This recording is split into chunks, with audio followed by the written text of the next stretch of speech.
Hello and welcome to the Coming of Cage podcast, your Nicolas Cage movie review podcast. I'm your host, Derek, and your other host, Ryan, is right over there. And not talking weirdly with weird intonation like Derek.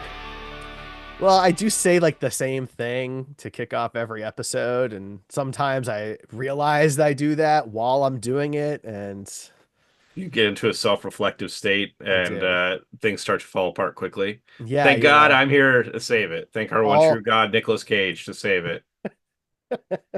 the house of cards starts Praise to be. crumble, Yeah, exactly. you know? It's always about to fall. Let's just be real. Even 70 plus episodes in, it's always on the edge of falling over.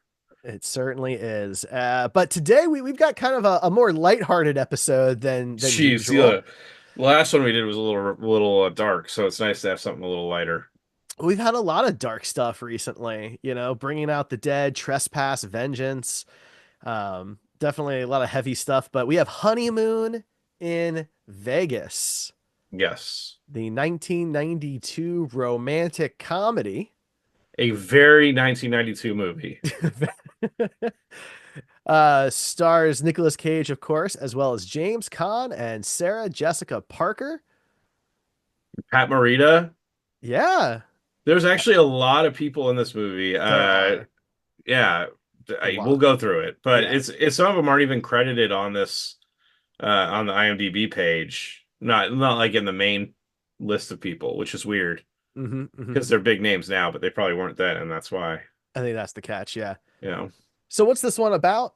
Well, quote, Jack loses $65,000 in poker in Las Vegas, where he's marrying Betsy. The wedding will have to wait as the poker winner wants the weekend with Betsy to cancel the debt. She accepts. Whom will she marry? as if there should be a question to that. I mean, it's a very weird premise. Oh But man, I think it's important to note that this is directed by Andrew Bergman, who is yes. also known for Striptease, Hmm. Blazing Saddles, and Fletch. And it could happen It to could happen to you, you. yes. Another Nicolas Cage flick that we Another, reviewed a long time that was ago. our second episode, I think. Yeah, You're right, episode 2. yeah. Yeah. Almost 3 years ago. That's crazy. Yep. And I still remember that one better than I remember a lot of these other movies. Because that one it was pretty enjoyable. We were both I like surprised by it. it. Yeah. Yeah, I like that one. No But spoilers though. Go listen to that episode. yeah, you gotta go all the way back to episode 2, June of 2022. We were just babies. I know we were coming out of the pandemic and That's right. Had no idea what the world was going to be in 3 years. dipping our toe into the pool of Nicolas Cage. That's right. It's more like an ocean. Little did we know the task at hand. Huge and salty. God. All right. So, Ryan likes to take notes as he watches these movies. I'm just there for the experience, but Ryan Right. does homework and we follow It's his true. notes and discuss. Really, I only take notes because my memory is really bad, and otherwise I will have no idea what we're talking about. Okay. Yeah, Honeymoon in Vegas. This was not an indie movie, so we really only got the one intro, like the MGM or whatever it was intro. It was Castle Rock and New Line, like two like Well, you only legitimate. got like the one intro screen though. Yeah, yeah. So This was like a real big kid movie.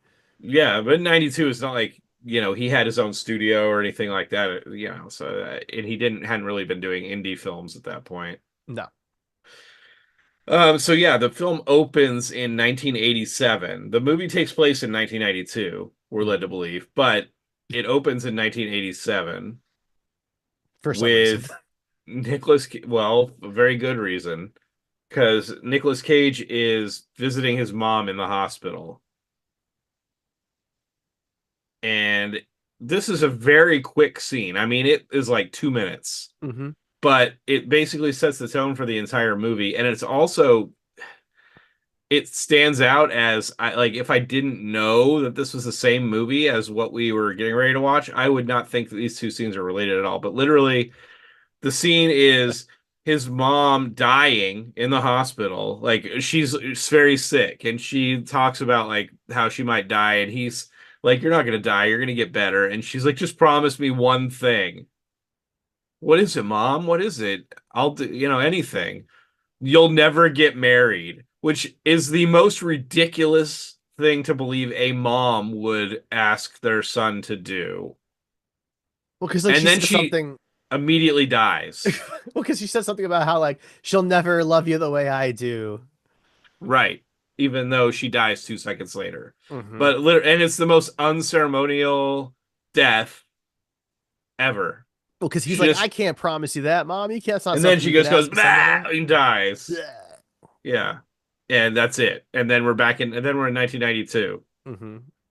But between that, we get this ridiculously unnecessarily long animated introduction It's to the so movie. long. It's really long. It's basically a woman character in a wedding dress standing at the top of a wedding cake. Hmm. And another animated character that I'm guessing is supposed to be Nick Cage, but has a huge nose. Yeah, I mean, it's supposed to be Jack, right? I I think. assume so, but it's this little animated guy is trying everything he can to get to the top of the cake, and he can't do it. Including, I did laugh at one point. He loads himself into a cannon and like tries to launch himself out of a cannon into to the top of the cake. But when the cannon goes poof, he's just inside the cannon and like falls out, just like burned up and ashy. I thought that was funny, It and was it very was Looney cute. Tunes. It was Yeah, cute. It it was was just just, really long. and it just felt out of place. Right. Yeah, there was no reference to it or anything else in the rest of the movie. It was just this weird title sequence. A real juxtaposition from the previous scene Yes, and of everything that mom follows dying. it as well. Absolutely. No relation at all. So weird. So then we cut back to live action and we find out through voiceover, which is one of our Nicolas Cage bingo boxes, that he's a PI now. Hmm. He's investigating, lots of things, but mostly he's investigating people's infidelity. Yeah, That seems to be the implication here. which he says that is not dangerous work, but I gotta think you piss off a lot of people doing that. Maybe. You Yeah, know, I just probably. right like if you piss off the wrong guy, Well, do the people then that are doing the cheating find out that he's their investigator? Like, I doubt the spouse like gives them his personal no, information. but he has to like not get caught. Sure, but I mean, you see this tiny camera. There's no way you could get caught with that. It was a cool camera. I liked it. Um, I want so one. we get to meet one of his clients right away who thinks that his wife is cheating on him with Mike Tyson for some reason. The Mike Tyson. There's a lot of references to Mike Tyson in this movie, so I thought maybe there was going to be a cameo, but no, there's not. Maybe they were supposed to be, but they couldn't afford them. Maybe. There's also a lot of like early 90s tropey jokes about the way people look. Like when the guy shows this picture of his wife to Nicolas Cage, the joke is supposed to be that she's not like a traditionally attractive woman. She's, what could be considered a little overweight and just not like, what generally society considers attractive. And the joke is that he looks at it and is struggling to believe that Mike Tyson would want to have sex with this woman. Right. Yeah. And there's several jokes like that. That like there's one overweight character in the movie that's constantly eating every time, and like other characters like, "Are you eating right now?" His name is Johnny Sandwich. Yeah, there you I go. mean, that's the dude's name. I watched this with my wife, and Ray kept pointing out like a lot of these guys, their last name is just what they do. Yeah, And that's yeah, this guy's name is I mean, Johnny keep it Sandwich. simple. Keep it. Well, those are gangster nicknames, obviously. Right, obviously.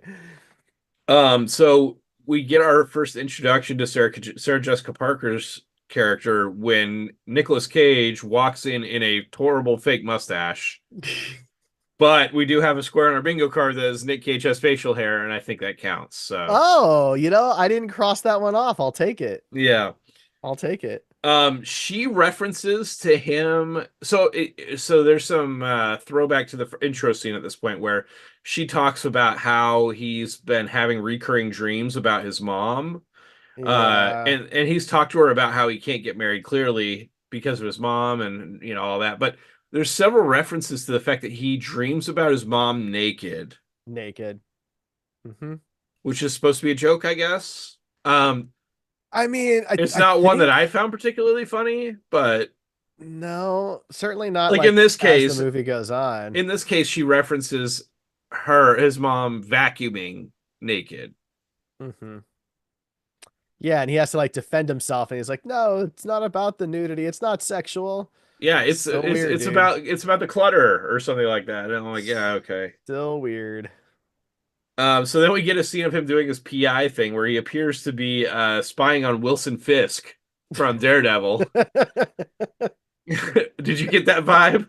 Yeah, I didn't, but that's really funny. He was like wearing a white suit, this It huge was. bald guy, and I'm like, Oh, wow, okay, they're referencing Wilson Fisk in this. Nice. But his camera, which I've brought up a couple times, is like a pen that you just like close up and down a bunch of times and it takes pictures. It's like it's bigger than a pen, but it's a pretty cool little camera.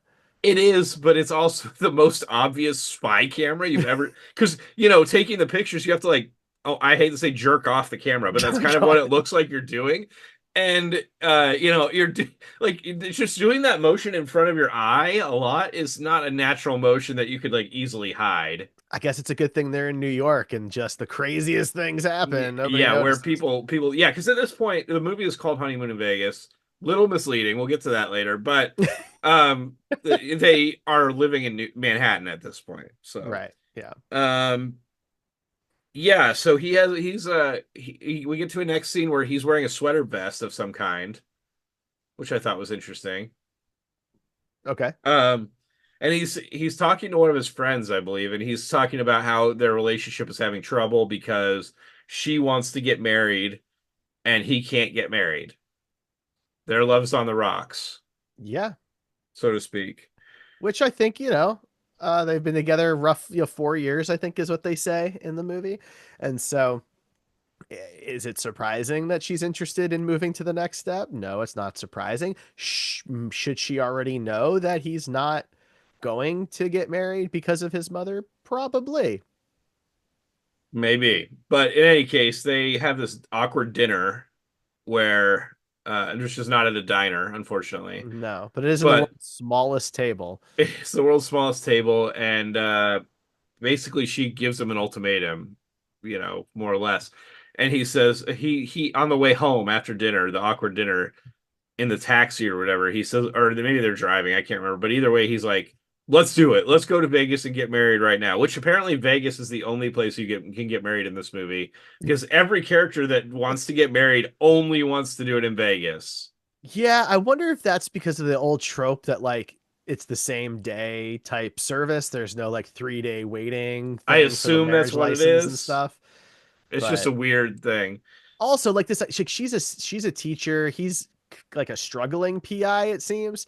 But they're gonna stop everything they're doing and leave tomorrow Yeah. to go to And Vegas to go where get they had, married. yeah, this was back in the days when people had money. And houses were like $40,000. You could afford one on a Yeah. year's salary. And you didn't have $150,000 of student loans. Sorry, too close to home. No comment. Anyway, so yeah, they get to Vegas, and right away there's a ton of Elvis impersonators. There's like an Elvis convention going on or Well, there's a something. big sign that says "Welcome Elvis impersonators." I was like, "This is going to be good." All by the way, though, this sometimes you're starting to watch a movie and you think something doesn't make any sense until you actually get to see the movie. So we watched this on DVD, and I also own it on VHS. And so those of you who are watching our video version of this, you can see what the cover looks like. The DVD menu is similar in the sense that a bunch of Elvises are parachuting down in on the cover. And when you go to the DVD menu, that's what's happening. It's just a bunch of Elvises So if you've parachuting never down. seen the movie, You're which like, we what? hadn't, you'd be confused. You'd be very confused. Yes. But there are Elvises. Lots of Elvises. And then we get Tony Shalhoub, who we didn't know was in this because we look at like the top 20 credits on IMDb, and he is not even there. No. This was a very early role for him, I think. And in the scene, He's James just Caan's yeah, character Buddy and Walker. James Caan's character immediately grabs and squishes his penis. Or balls. I mean, I don't know, His but whole junk. He yeah. basically had the whole thing, it looked Well, like. so James Caan plays the character Tommy Corman, who's like super rich. I mean, he gets out of this stretch white limo in like this crazy metallic suit or whatever, and he wants the I don't know, the A1 suite, the steakhouse suite, I don't know, whatever it is. And the president of Brazil is currently in that That's what suite. Tony Shalhoub tells him. Yeah. Yeah. And so Corman grabs his junk and tells him he wants the room. Which is apparently how you do things because that seems totally normal to Tony Shalhoub. I don't recommend going to Vegas and trying that, but if anyone does, let us know how that goes. Well, don't let us know how it goes because we don't want to be implicated. We don't want to be I'm brought into telling the you not to trial. do it, but we can't control what people do. We're Right. telling Well, them it's a if bad you're idea. sexually assaulting people, then we don't want you listening to this That's podcast. fair. That's fair. Um, anyway, so we kind of get our introduction to this character. He apparently had a wife that died of skin cancer. Some kind of cancer. I think it started as skin cancer. So Yeah. he keeps like having these visions, and the reason you know it's a vision and not what's actually happening is because it's in a sepia filter. Not directed by Zack Snyder or anything, just like yeah, just like a sepia filter. Like the rest of the movie is no is normal like normal colors, but in this vision, it's sepia filter, and it's only like 40 seconds of the movie total. It's just a really weird choice. He Like if they can't believe kept his doing it, eyes. if they kept doing it through the movie Then every he'd be time, like he thought it crazy was funny. though. This was supposed to be being a little bit like starstruck in a way. Like, oh my God, I can't believe like it's her. How could she Well, no, be this is here? before her, before that, when it's just like introductions. The guy's like talking to Johnny Sandwich or whatever the guy's name is, and he's That's like, his "Oh, name. remember my wife?" And he's having these visions of his wife. Well, then Hmm. you're talking about happens. He I gotcha. Sorry. spots. It's okay. He spots Betsy, which, by the way, I just want to bring this up. That name, I just couldn't get past it. In no world would I look at Sarah Jessica Parker and say that woman is named Betsy. Betsy Nolan. It was just a tough buy for me as a viewer.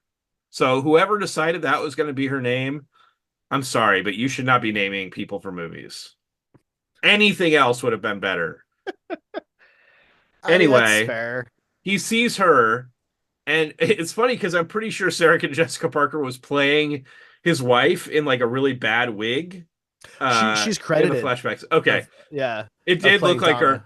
But yeah, so now he sees Sarah Jessica Parker with Nick Cage, and he's like, "Oh my God, it's my wife incarnate 30 years younger. I have a second chance." Hmm. Because keep in mind, he's like a 60 plus year old man. He's an older guy. Maybe not 60. I don't know. He's No, let's see, older though. 92. So he was 52. He looks like a 60-year-old man. Let's be real. I, your call. I'm just telling you what it is. So yeah, he sees Sarah Jessica Parker. He's like, I have to have this woman. And like he's talking Which to is a Johnny. totally normal thing to say. Yeah, he's talking to Jason Sandwich or whatever the guy's name is Johnny about Sandwich. the sandwich guy. He's talking to the sandwich guy about how he needs to have this woman.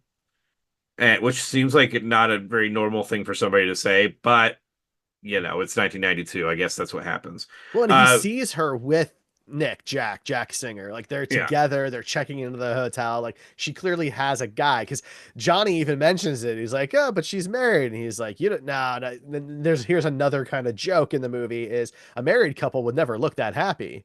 Yeah, right. That old Wah, trope of wah. married people can't be happy. Um, so they go up to their room. Nick and Sarah go up to their room, and we find out that this room was $120 a night for the suite. He got some deal, he said. I don't know. Right, $120 a night now would be an amazing deal for the cheapest room in Vegas. I mean, for perspective, the And this is at Bellagio, Bally's, by the way. yeah, this is at Bally's. The Bellagio on a Saturday for like a regular room is like 600. Yes, that's what I'm saying. Like Just for $120 a perspective. night, you're never gonna find that This anywhere place, near Vegas at this place all. is huge. It's Yeah, it's huge. a Like it's got big like one of suite. those step ups, you know, it's just nothing but windows. And we find out very quickly after that there's a mirror above the bed because they're cuddling in bed and Sarah Jessica Parker asks Nick what he thought of the mirror. Do you remember what he said? He said that he was talking about he was joking about liking his butt, but he thinks that it Yes. was her He butt. says, and I quote, I never realized I had such a beautiful round behind. That was it. Yeah. Which when I quote these, it's because I find the line spectacular for one reason or another. I mean, I'm glad you wrote it down. So they go down to the pool or whatever after the fornication session with the mirror. After some alone Um, time. yeah, yeah, sexy times. And it's brought up that he got $1,000 given to him for a poker game to use in a poker game. What did he And five? there's Yeah, it no, it was 1,000. was 1,000. You're right. I mean, I wrote it right there, Yeah, no, 1,000. you're right. Later, I guess he had $500 of his own money. Yeah, I guess so. Yeah. But yeah, they were supposed to go get married like early in the morning, first thing, so they could be married for the rest of this honeymoon in Vegas. And he says, "Well, we'll go get married right after this poker game." And she's not feeling it, but she's like, "Fine, whatever." So She's he pretty goes to this unhappy poker about game. it. Yeah, She's she's not pretty thrilled. unhappy. And he goes to this poker game, and turns out Tommy Corman set up a poker game to get him there. And it's kind of implied at this point that this is not like a nice gesture. To the Hmm. viewer, we know it's not a nice gesture, and something's going on. There's some Yeah. scheming happening, but we Hmm. see a few scenes of like people of winning and losing and blah blah blah. And at some point, Jack runs out of money, the money that was provided to him, and it's $500 that he brought or whatever. And he says, "I'm gonna have to bow out." And Tommy's like, "Oh no, don't bow out. I think you're doing a great job. You just because you ran out of money doesn't mean you quit. We can give you a line of credit." And so he's like, "Okay, okay, so whatever." And he starts betting based on this line of credit. And he ends up with a straight flush that he's convinced is gonna win. Because in poker, if you get a straight flush, you're gonna win. The The odds are chances extremely are good astronomical that you would get beaten. because the only thing that beats your straight flush is a higher straight flush. right. He had a jack high straight flush. Yeah. And so he's literally taking $20,000 a pop in loans against this because he's so confident. And Tommy's just Well, doing it. big surprise, Tommy has a queen high flush. Now, I will say this. At no point in the movie is it ever really implied that Tommy cheated in the game. Nobody does say he is a professional poker player at one He point. does. Yeah, he is. I mean, he's clearly like a multimillionaire based off of poker, right? But, Yeah. I am kind of curious though, like, how did that happen? Because those odds are next to nothing. It's yeah, he cheated. But like, how did he cheat? We never get to see him cheat. Like, to I me, it don't think just, we need to. I think he's got a bunch of other people that he's paying that are playing the game with him that are in on it. And Jacob Sandwich or whatever the guy's name is going to be in on it. They're yeah, all in on it. no, I know that. I guess I would feel better about things if there was just like a card slipped somewhere or something. Nah, it's fine. All right. Didn't bother me that much. I mean, I'm sorry it bothered you, but it didn't It really bother bothered me that it much. bothered me He's by the a end of the he's movie. a bad gang, like he's a gangster guy. Of course he cheated. That's how rich people get where they are. Oh. You don't agree? I'm not saying that. I'm Yeah, just exactly.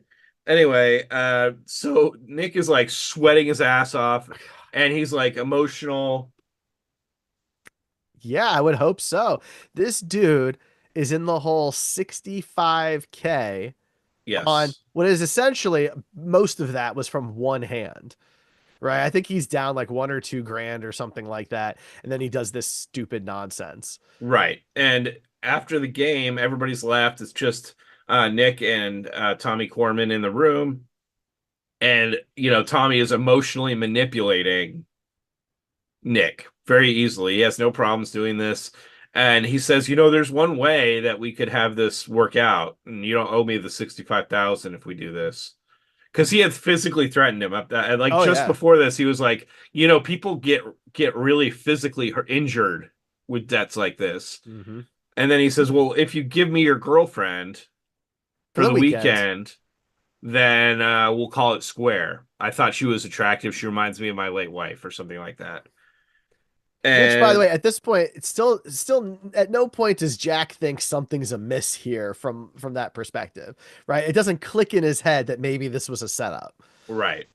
which is beyond me. Like, it's He's a just, private eye that doesn't actually think about anything as bad in the world. oh my God. Um, so Nick agrees, but he's like, he doesn't like it, obviously, and he doesn't think that Betsy will agree. And so, but now he has to go tell Betsy. And so he tells Betsy what's going on, and she's like, I don't like this, I don't like this, but if it saves you, then I guess I'll do it. Well, because like he says like you don't have to sleep with him, and it's just for the And she goes, weekend. obviously, that's not what's gonna happen, like, okay. I mean, as the movie progresses, that's less and Right. less obvious. Yeah. So Nick gives her to James Caan because apparently women are property and you can do that kind of thing. But they go on this date to watch a bunch of Elvis impersonators sing Elvis songs. There's like a black Elvis. There's well, I don't, did you notice the credits? How he was credited, the other I did Elvis? the little kid Elvis. No, the other Oh, Elvis. oh yeah, that was bad. Yeah, so they Yeah, credit this Elvis as quote unquote Oriental Elvis. yeah, that wasn't good. I did It's see not that. great. Yeah. It's not great. Well, But yes, there was an Asian Elvis. There's but a lot of them throughout the movie. there's a little There's kid Elvis. yes. And this is one of the few fun facts I have for you on this movie. That little kid is Bruno Mars. I actually think I knew that because I Oh, had seen an interview with Bruno Mars where oh, he talks about that movie. nice. Cool. Yeah. I did not Well, I know mean, that. you just connected that dot for me because I think Yeah. I watched that interview a while back. But anyway, Because he's um, credited under his birth name, which is Bruno Hernandez. that's funny. So in the credit, but yeah, pretty cool. So while they're on this date, James Caan and Sarah Jessica Parker, um, we see Nick deciding he's going to solve this debt problem by going and losing more money that he apparently has because he has literally like a stack of hundreds. Well, because at this point he's coming off like the guy who just lost like his kid's college fund, right? I just Yeah. need one more hand and I'll win it, you know? We see him smoke at this point, which is another bingo card slot. Yeah. Because there's been times when we had like him like drinks next to him, Hmm. but we hadn't actually seen him drink any. But yeah, we see him smoking. And you do like as this movie progresses, he becomes more and more unhinged. So that's fun to watch. He did a really He good does. job, I thought, Yeah. with this movie. Um, so this is where things start to get weird because the movie is called Honeymoon in Vegas. Uh-huh. They're in Vegas for approximately 12 hours. Uh-huh. He gives up his fiance to James Caan, and then they immediately go to Hawaii. Well, because if you watch this dinner, it's not a dinner, but this little date scene, she very quickly goes from this is the most awful thing that could possibly happen to me to this sounds like a nice fun weekend. Right. And it's kind of unclear from here on out how time is working. Did you have that feeling too? Like there was a lot of days and nights and like trips that Well, were because happening. the way it works out is it turns out that the travel days don't count as the weekend. And Yeah. so they're gonna like travel all day one day, then do their two, maybe three-ish day weekend because of the travel, and then another day of travel. So Right. it ends up being like a 4 to 5 day trip. The ending gets, or not the ending, but like later in the movie, it gets even more confusing, the timeline. So yes, they fly to Hawaii, as you do with a stranger. Um, as soon as they get to James Caan's place in Hawaii, the first thing you see in this house is a painting of a Kama Sutra position, which means you know this is totally innocent. I mean, that's the first. And Well, but hang on though, because I think it's even weirder than that. Because we find out when they're in the limo that his son, his grown son, his daughter-in-law, and his grandkid are going to be there that weekend. yeah, They're at that house, man. His son, daughter-in-law, and grandchild see this thing. yes, this Kama Sutra painting, So that's even weirder. and I can't imagine that that's the only one in the house. The people that put Kama Sutra paintings up in their house are not the type of people that they would just have one position. painted in their house. They would have Maybe a it whole was just collection. it was his and his wife's favorite, Ryan. Be I sensitive. mean, maybe. Come on. Anyway, um, so yeah, we find out that Nick has gone home to Manhattan once he finds out that they're in Hawaii. Hmm. Again, this is where things start to get a little wishy-washy time-wise because we see a montage of Sarah Jessica Parker and James Caan in Hawaii, scuba diving, horseback riding, climbing and hiking mountains. Hmm. I mean, the way it's shown, it seems like this is all in the stretch of a single day, Yeah, I agree. which is very odd because, those are experiences that when you're on vacation, you don't do all three of those things in one day, especially if you're going to be hiking and climbing, because that's extremely tiring. And horseback riding is actually pretty tiring. And so scuba diving because you're swimming. And you're, a 20 something Sarah Jessica Parker with a 50 plus year old man. Although, to be fair, when they're hiking, he's shown to basically be dying. Yeah, he does fall, which is pretty funny. Right. Well, I mean, they're a little closer in age because she's almost 30 and he's 52. So they're like it's like a 14-year difference. How does that math check out? She's almost 30 and he's Oh, 52 and it's a sorry. 14-year So difference. 24-year difference. There we go. Yeah, My that bad. seems like a little bit more Yeah, that's worse. more of an issue. Yep. Then we get another cameo from Ben Stein Being all Ben Steiny doing his Ben Stein thing. at the airport. Yes, which is just basically talking really slow and asking for a lot of details on things that people don't care about. I mean, right? Like he's at the airport, he's holding up the huge line. Then if it turns out he's not even flying that day, right? I guess there was a time, I don't really think about it, where people physically went to the airport to buy their tickets for Yeah, flights they were eventually going to go on. Um, but I'm convinced that this Ben Stein character is the same one from Ferris Bueller's Day Off. I'm fine with that. That's my fan theory. Yeah, that's fine. Anyway, yeah, and so Nick he's in the towards the back of the line and he's like, just get your shit done already and move on. We've got all these people waiting, and then everybody starts clapping for him. It's like he was just a huge dick to this guy. Also, why is there only one person working at the thing when you have the line this long? Come on. I get it though. I get it. He was holed up the whole. He's not even flying. Everybody else is trying to fly. Yeah. Well, every time we see now James Caan's character, he is very manipulative, and he is doing everything he can to get her to marry him Like on the spot. on the spot. Like this is not, and keep in mind they've known each other for at this point, we don't really know, somewhere 2 days. between a day and 2 weeks. We don't really know It's how long it's it's like been. 2 days. It's like 2 days. Yes. And she is conflicted. Well, because like there's this point in the movie where you're like, okay, look, he's not a great guy, but you kind of feel bad for him because of his wife and everything like that. So there's a part of you that's like you feel for him, but then he's just like a total ass the rest of Yeah, then the he starts movie. gaslighting people and Just emotionally lying and manipulating. Yeah. mhm. Yeah, and the crazy part is she's conflicted. I think what the message of the movie is that if you have enough money, then women will like you. Well, that's the thing, right? Because all the things he's able to do with her, and he keeps talking about how he can't give her those things, are simply just a lack of money. Right. That's Right. true. It doesn't take any effort on his part. He tells Johnny Sandwich to call the limo and he sits in the back of a limo and it takes him around places. It's not like he's doing work here. Yeah. Right. And So, at this point, he kisses her. They kiss. yeah, on like a boat or something, right? Yeah, and she's fine with it. I mean, she's not fine with it. She's conflicted about it, but she doesn't say no to it. She's open to Well, the because he idea. he warns her. He goes, "I'm going to kiss you," And and she she doesn't doesn't say anything. move Yeah. or do anything. So she like, so it's very much like you are like engaged. Yeah, and we've been with this other Jack. guy for how long?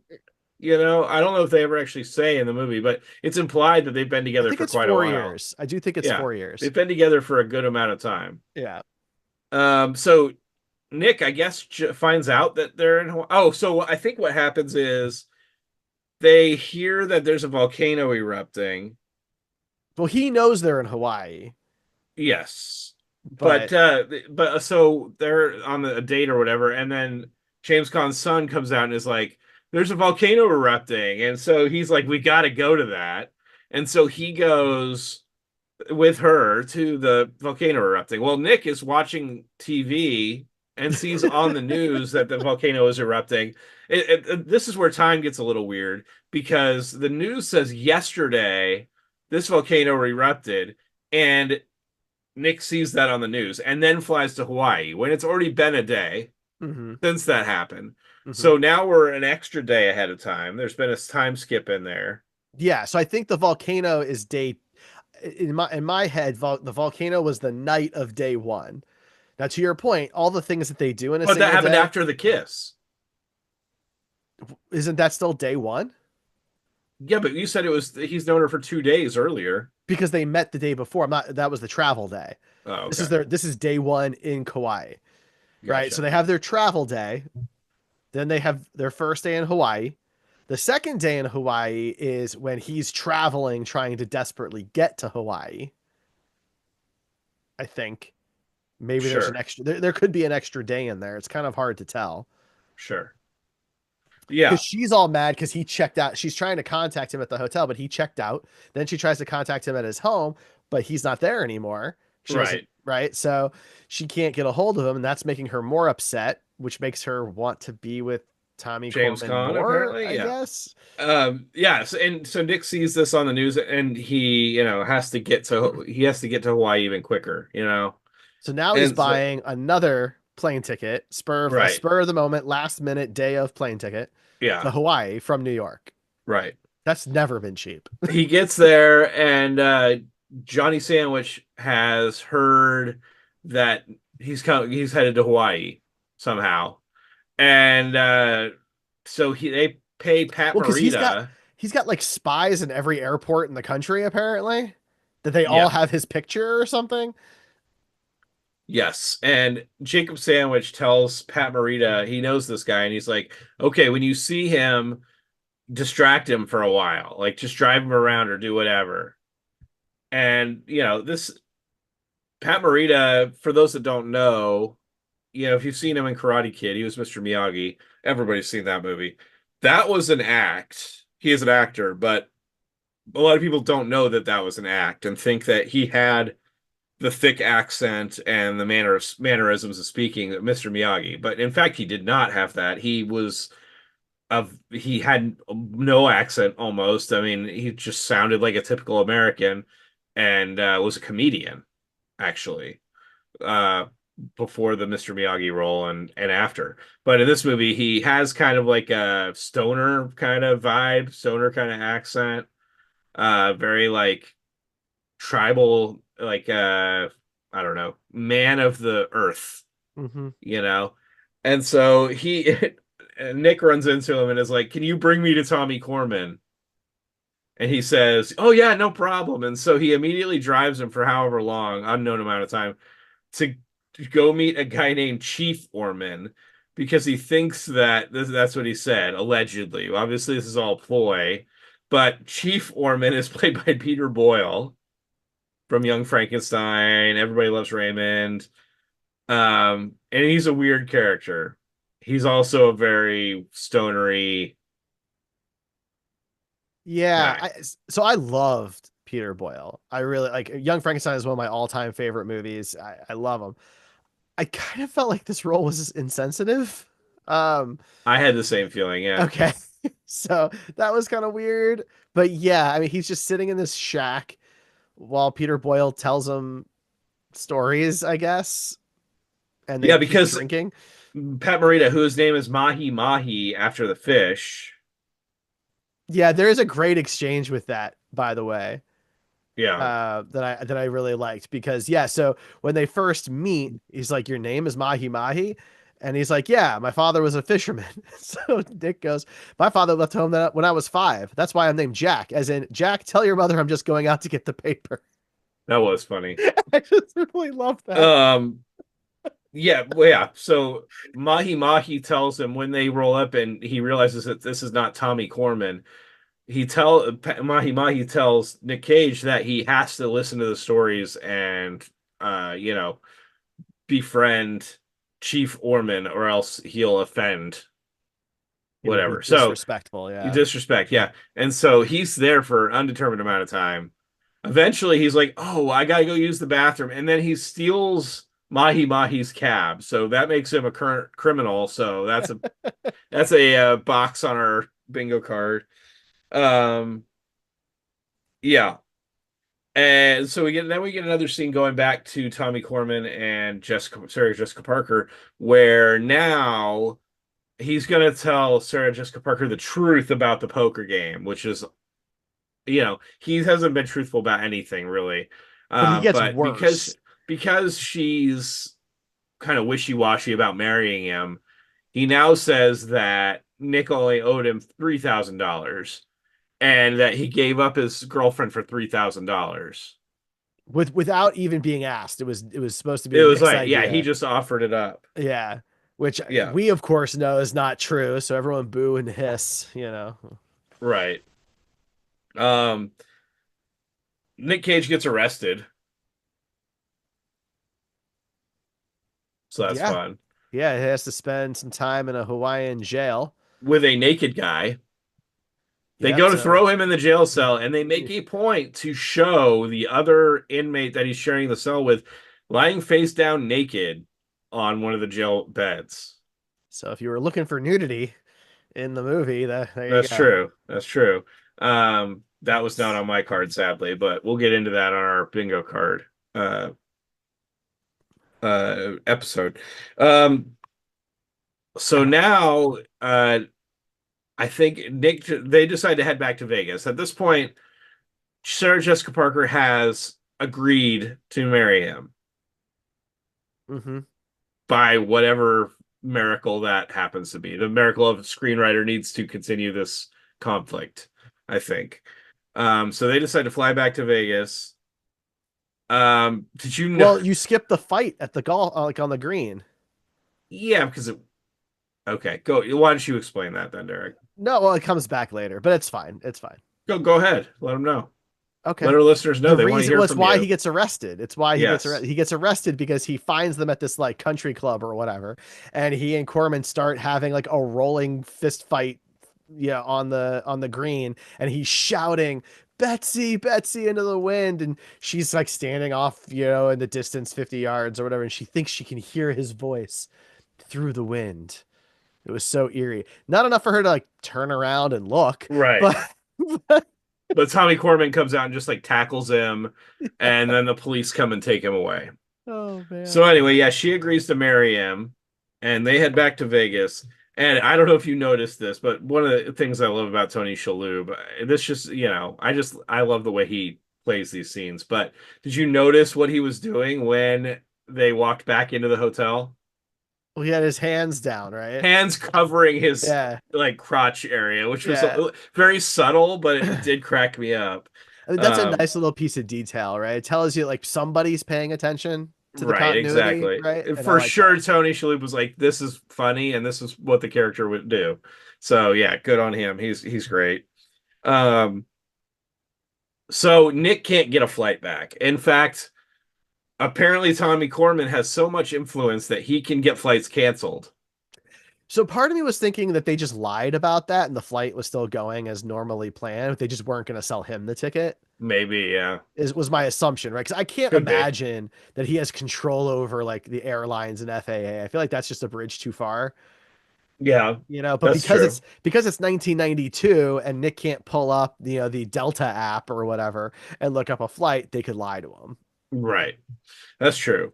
So he has to go like make three different stops to get there.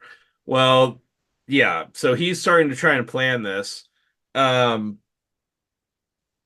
Sarah Jessica Parker, when they get back to Vegas, is talking to Tommy Corman. He's like, "Well, maybe we're rushing into this. I don't think I think we should give it a few weeks, and which is still crazy to get married in a few weeks, but maybe we should, try and get to know each other for a few weeks." And he ends up offering her $1 million in 1992 money to marry him. That she Anyway, gets to keep, even if they end up breaking up and getting divorced. right. So which I thought this whole thing was going to turn out to in the end that she was going to have taken that money and then immediately Uh, divorced him and gotten back together with Nick Cage, and now they're millionaires in New York. But that would have probably been a better story. Anyway, Not as ridiculous as what we get though. so Nick gets to his next stop, which is the one before Vegas, but he sees a group of Elvis impersonators. Like he can't get. He's like looking for a flight to Vegas. He's like out on the runway Yeah, he's on the with a tarmac with a sign. sign. Yeah. I And mean, so, talk about like a different era. I mean, yeah, no joke. This is pre 9/11 by a lot. But he sees a bunch of Elvises heading towards a plane, and he has this hunch that they might be going to Vegas. I don't know what was the telltale sign, but anyway, so he talks to one of them, and they're all in character, and they're like, "Yeah, oh, of course you can come with us." And when he gets on the plane, it cuts away to a thing on the logo on the side of the plane they didn't see was like Elvis Skydiving Association or something like that. Which yeah, is the fact that this exists it's in awesome. this world is like, wow. It's so Okay. great. So yeah, they're flying into Vegas, and they're like asking him his cape size. Well, And because when he before he gets on the plane, like you've done this before, and he's like, yeah. but they ask him once he's on the plane, they ask him his cape size. And I'm like, what does anybody know their cape size off the top of their head? I've worn capes and I don't know my cape size I off the top of my think head. I think what they think that Nick knows that they're parachuting. Yeah, So I think in their mind they're asking him, "What's your chute size?" Right? maybe. Which I assume that if you do this on a regular basis, you would know that. I don't know that because I've never had to wear one, right? Right. If you do it, right, you would know. So he's confused because he doesn't know what they're talking about, and they've made an assumption. So Well, that's he says like 9 tall or something like that, like yeah, a jacket size or something. I don't know. But the next scene that we see him in, he's in a full Elvis suit, not like with a wig or anything, but just like the full Elvis suit. And all the Elvises are like, "All right, boys, let's torch up." And they all have lights, all which is it's super so cool. I cool. actually It's thought that so was really cool. neat. Yeah, They all had lights down their Elvis suits, which in 1992, you have to remember LED lights were not like a common thing. So this had to be like a pretty interesting setup on these suits. hmm Um, but and yeah, this was real. Like now, like not all of these actors did it, but there were actual people who did do this stunt. yeah, they filmed skydiving stunts. Yeah, like it's Um, cool. yeah, yeah, and we get. I had my next note is that we have lots of fat guy eating tropes because we get keep every time we call Johnny Sandwich, he's eating something. Well, because so Betsy ne tries to get like away from Yeah, Corman, so she says she's going to go up to the room and go to the bathroom. Johnny Sandwich is supposed to be waiting for her up there, but she never shows. So he's yeah, chasing her all over the building. And yeah, I mean, it's he stopped. They go through the kitchen, of course, because you can't have a chase scene in a hotel without going through a kitchen. Even though I've right. never seen a hotel kitchen in my life, but She at some point dresses up like a go-go dancer. that's a little bit later. Yeah, Yeah, but I mean it's all part of the same scene. She like runs yeah. up behind some dancers, like the typical like The Vegas like the dancers. feather dancers, Yeah, like there's a name for it, and I'm drawing a blank, yeah. but no, but like he stops in the kitchen, like he's supposed to be chasing her, and he stops and like And grabs a piece grabs of some bread and bread, dips like it in like some broth that's on the yeah, and eats it's it. so bad. It's But just then awful. yeah, she dresses up in one of these outfits for some reason. I assume it's to blend in, but it's never really like she didn't really have any issue getting away from Johnny Sandwich. So um I think she was more worried yeah, about Corman seeing her, I but guess, yeah. yeah. So she eventually gets outside, and you keep hearing like through the announcements in the hotel that the flying Elvises or whatever they were called, skydiving Elvises, are showing up and landing soon. And so she runs out to where there's this huge crowd, and there's just Elvises falling out of the sky. It's so great. Yeah, and we get a couple of scenes of Nicolas Cage. Because keep in mind, this is 1992. They're not CGing this or anything. Right. He's just like clearly on a stage, like hanging and acting like he's falling. It's so great. With cutaways to like some random stunt actor actually falling. Right. But yeah, there's a couple scenes where he's clearly just not actually falling, but they're trying to make it look like he was, and I thought it was great. Yes. Um, so he lands, and then they're back in love, and she's forgotten about Corman, and that's the movie. Oh, we find out that he's still having dreams with his mom naked. Yeah, so he just never owes Corman the money, apparently. That just never, it's not going to be a problem later, Well, she spent the weekend with him, so I guess. that's the agreement. Yeah. Yeah, And so that's it. that's That's the it. That's movie. the movie. So So no honeymoon in Vegas actually takes place. no, because they aren't married. Actually, they do get married at the tail end of the movie. They because all the Elvises Oh are yeah, the all witnesses. the flying Elvises are the witnesses. Yes, they do get married at the end, but Yeah. maybe they spend a honeymoon in Vegas after. This is before the honeymoon in Yeah, Vegas. yeah, pre-honeymoon in Vegas. I don't know. So often when we do these movies, we do browse the reviews and see what people think or thought whenever the movie came out. I'll say on this movie, there's only two 1 out of 10 reviews, and there's seven 10 out of 10 reviews. Hmm. But there are a total amount, let's see, the total amount of reviews is 68, which tells me that the general audience found this to be a middling movie. Most of the scores were like 5 to 6, maybe some sevens, um, It is a 5.9 overall. which is actually significantly higher than a lot of the movies that we watch. Yeah, so let's look at some of these 1 out of 10 reviews. There's only two of them. So the title on this one by CC the Movie Man, which I think I've maybe quoted on this podcast before. What's funny about this? This was supposed to be a great comedy, but I didn't find a man losing his wife in a poker game to be something to laugh about. Nor did I find it cool that the woman would have a fling with the gambler who won her. All of that is supposed to be hilarious to all the mainline film critics. Well, I guess that's just another of the thousands of examples of how sick film people are on both sides of the camera. The lower the values, the more they like it, and vice versa. And while you're at it, Hollywood, stop with all the Elvis imitations. That's getting tiresome, especially in Vegas. So is Nicolas Cage's constant yelling in here. The movie will give you a headache in addition to making you nauseous. This is one honeymoon you want to skip. Okay. I can say The the movie next, did not make me nauseous. it did make me nauseous. Also, I feel like you're trying to get really deep into the morality of the movie when it's supposed to be a light comedy, like a lot of the movies were around that time. I mean, if you look at like Short Circuit and Police Academy and some of the other big movies around that time, they were all pretty messed up when you like actually analyze it. But that's the point. You Yeah, aren't supposed to analyze it anyway. right. This one says from G. Brumberg. This honeymoon ain't no picnic. Have you ever been to one of those movies that everyone's pushing you to go see, go see? So enough, you go see, and then after 15 minutes, you want to go, period. This stinker was so bad it made me angry. I wanted my money back. Why the reviews have been from good to excellent on this one is totally beyond me. Nicolas Cage and airhead Sarah Jessica Parker headline this misguided slapstick as long-standing couple who finally decide to tie the knot. They head to Las Vegas to make it official, where Cage proceeds to lose her in a stacked poker game set up by a big time mobster. It's all for naught. Cage and Parker, known for their loopy oars, are just plain dumb here, as is everything and everybody else associated with this. Cage, who's always been an acquired taste, was funnier in leaving Las Vegas. That's a joke, guys, and better than anything you'll find here. Parker, who can be sexy, delightful feather brain, is entirely wasted here. Supposedly full of inventive bits, it has more of the feel of somebody who's stitched together a bunch of stupid, tasteless, half-baked ideas using very weak thread. Offbeat Oof. director Andrew Bergman has done better work, I suppose. It could happen to you also with Cage, but to tell you the truth, I just don't connect with the style or humor. As far as I'm concerned, 1,000 flying Elvises couldn't save this turkey. So the people that don't like this movie really fucking hate this Really, movie. they really hated it. That's Yeah. wild. Okay. A 10 out of 10. So we're going to hit the opposite end here. One of the best. This is from Jay Marcel. I can't believe this film didn't score higher in the ratings. This film is one of my all-time favorite movies ever. Cage has remarkable comedic timing. The scene at the airport ticket counter is priceless. This is a great film with excellent performances throughout. It never slows down, never lets up, and tickles your phony bone all the way till the Elvises come to town. A highly recommended rental if you've not seen it yet. Okay.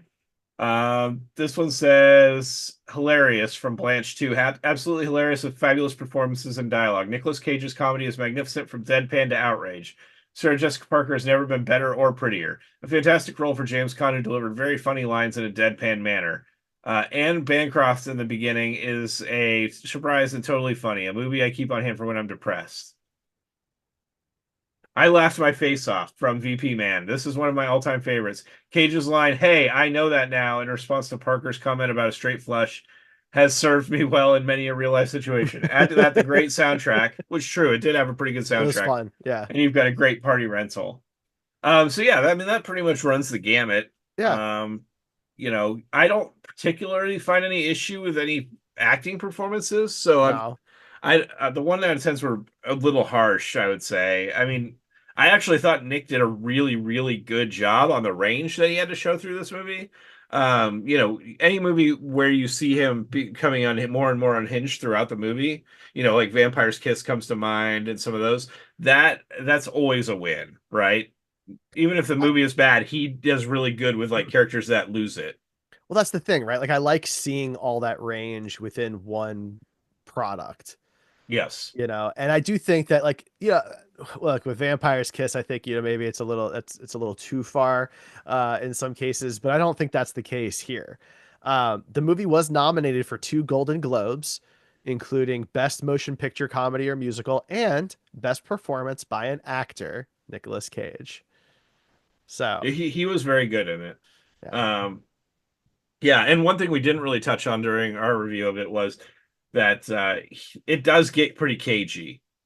Like, Yes. it's not necessarily like, Vampire's Kiss cagey, where we brought up a lot, but it is significantly cagier than a lot of the movies we've done recently.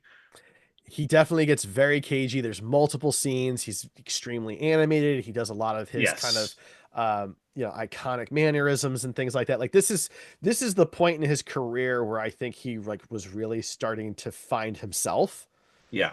Every right? bit of dialogue is either whispered or yelled. That's the one of the cageisms. Yeah, so I do think that this falls into a pretty good spot, honestly. I For the most part I liked it. Yeah, Um I think it was enjoyable. Certainly like a nice lighter movie, as long as you're not analyzing literally the, morality of everything happening in the movie. Well, right. Yeah, you can't do that. So comparing it to It Could Happen to You is interesting because we've seen that one a long time ago, but I remember it pretty well, and they are similar in a lot of ways. And But this was more of a comedy, I think, than that one was. I think I enjoyed this one more overall. I like the absurdity of it. I love all the Elvis stuff. Like I don't it's Vegas. It's old Vegas, which we can't really see anymore, which is kind of a fun time capsule. And I don't know. I buy into all of that. I find all of that really fun and just outrageous. And I really like it. So I think I'm going back and forth a little bit. I'm hedging a little bit. I'm thinking that I'm going to go with a 13. Okay. I still think this one was in the realm of what I have, as I've been doing these reviews, considered average, which is kind of the 8 to 12 range. Um, so for me, it's a 12. It's on the high end of the average side. It was enjoyable, but it wasn't like great. I don't foresee myself going and watching this again. Fair enough. I might actually. I just thought it was silly fun, and Can I um, ask what your wife thought of it? she really thought it was funny too. Like it's Really? Okay. outrageous. Like they're But a obviously lot of the comedies were in this time, right? Like it's, right. And that's common. she thought it was unfortunate that James Caan's character goes so off the deep end because there is that part where you kind of feel bad for the guy. Right. It could have You been more of a know, sympathetic villain. Yeah, because I mean, like, it's horrible to lose a spouse or somebody that's a significant other, especially to something like as horrific as cancer. Like, who knows what they went through? So, like, it would have been so easy to feel for him without it having to and have it all be the downfall of Jack making dumb decisions, Yeah. right? Instead of it being that Corman is just this manipulative F.